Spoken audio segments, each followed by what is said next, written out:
శ్రవంతి గారు 'big boss' నుంచి వచ్చిన తర్వాత, అల్లు అర్జున్ గారితో ఇంటర్వ్యూ చేసిన తర్వాత, ఇంకా కొత్త హీరోయిన్ వచ్చేసింది చిన్న సినిమా హిట్లకి అన్న అలాంటి ఒక వైబ్ అయ్యో! తీసుకొచ్చేసారు. అట్లా ఏం మరి లేదండి. ఇప్పుడు దాకా ఎందుకు సినిమాలకి రాకుండా ఓన్లీ యాంకరింగ్ వైపు వెళ్ళిపోయారు? ఇప్పుడు అంటే మంచి సినిమాతో వస్తున్నారు గదా!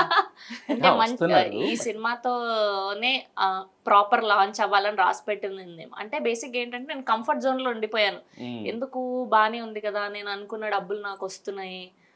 పెద్ద పరిగెత్తాల్సిన అవసరం లేదు. అండ్ బాగా అంటే పెళ్లి కాకముందు ట్రై చేశాను. ఇంకా దాని తర్వాత ఫ్యామిలీ ఆహ్, ఇంట్లో అన్నీ చూసుకోవాలి, మేనేజ్ చేసుకోవాలి. హ్మ్. అంత ఈజీ కాదు గదండీ! హ్మ్. తెలుగమ్మాయి మీకు తెలిసే ఉంటుంది. సో, ఇప్పుడిప్పుడే రావడం మొదలుపెట్టాము. హ్మ్. సో, ఇంక నుంచి వస్తూనే ఉంటారా? వస్తూనే ఉంటాం. యెస్. హ్మ్. పెళ్లి కాకముందు ట్రై చేశారు. యాహ్! యాహ్! యాహ్! హ్మ్. అంటే దాని తర్వాత కూడా పెద్ద యాక్టర్, తమిళ్ యాక్టర్. సో, హ్మ్. ఆయన మన తెలుగు సినిమాల్లో చాలా చేసున్నారు. పేర్లొద్దులెండి. So, okay. వాళ్ళ బాబు డెబ్యూ ఫిల్మ్‌కి హ్మ్. మెయిన్ లీడ్‌గానే అన్నమాట. అడిగారు. అంతా అయింది. ఓకే.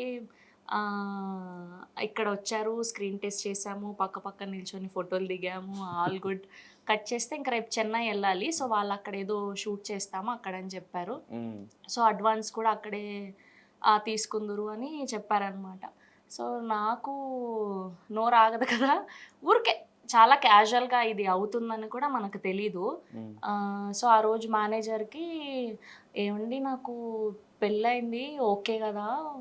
జస్ట్ ఊరికే ఎప్పుడు సంభాషణ రాలేదు." అంటే నాకు తెలీదు హ్మ్. ఇలా హ్మ్. చెప్పకూడదు ఇది అవునవును. అని. హ్మ్.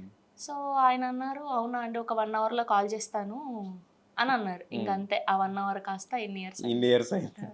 That's okay. ఆ సినిమా గూడా అవ్వలేదు. ఓకే. ఓకే. ఓకే. అసలాయన అది చెయ్యనే లేదు చేయలేదు. సమ్‌హౌ.